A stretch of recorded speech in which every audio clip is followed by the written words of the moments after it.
জিয়ার আদর্শের সৈনিক মুন্সী শারদ জাতীয়তাবাদী দল বিএনপির রাজনীতিতে আসার পর থেকেই জনগণের মধ্যে বেশ জনপ্রিয়তা অর্জন করেন তিনি।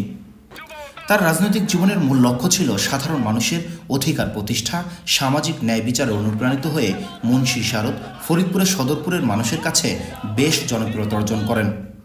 তৎকালীন স্বৈরাচার আওয়ামী লীগ সরকারের আমলে নানা অত্যাচার মামলায় বারবার কারা নির্যাতিত হয়েও দুর্নীতির কাছে মাথা নত করেননি তিনি।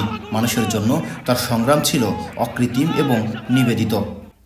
বিএনপির কেন্দ্রীয় সাংগঠনিক সম্পাদক শামা ওবায়দ ইসলাম রিঙ্কু, জেলা বিএনপির যুগ্ম আহ্বায়ক আফজাল হোসেন খান পলাশ ও জেলা যুবদলের সাধারণ সম্পাদক জাহাঙ্গীর হোসেনের সদরপুর উপজেলার রাজনীতিতে বিশ্বস্ত হাতিয়ার এবং আস্থাভাজন মুন্সী শারদ। দীর্ঘ 17 বছর আন্দোলন সংগ্রাম করে জাতীয়তাবাদী দলের প্রত্যেকটি কর্মসূচিতে অংশগ্রহণ করে হয়েছেন নানা ষড়যন্ত্র সহ নির্যাতনের শিকার। তারপরেও তিনি দমে যাননি।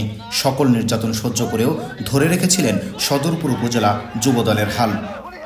সদরপুরের আওয়ামী লীগের আতঙ্ক উপজেলা যুবদলের সাবেক যুগ্ম আহ্বায়ক ও বর্তমান প্রস্তাবিত কমিটির সদস্য সচিব মুন্সী শারদ দাবি করে বলেন, উপজেলা নির্বাচনে অংশগ্রহণ করার ফলে দল তাকে বহিষ্কার করেছে, যার কারণে তিনি দলের কাছে ক্ষমাও প্রার্থনা করেন। তিনি দাবি করেন, এই মুহূর্তে সদরপুর উপজেলা যুবদলকে একটি শক্তিশালী সংগঠন হিসেবে গড়ে তোলার জন্য তার কোনো বিকল্প নেই।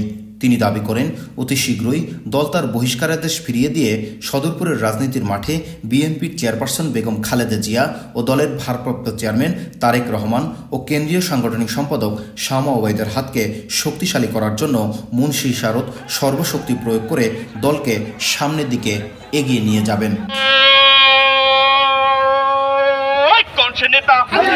সবাই বলো খালেদা জিয়া, খালেদা খালেদা জিয়া, জিয়া খালেদা, এক জিয়া লোকান্তরে লক্ষ জিয়া ঘরে ঘরে, এক জিয়া লোকান্তরে লক্ষ জিয়া ঘরে ঘরে, দেশ গড়েছে শহীদ জিয়া।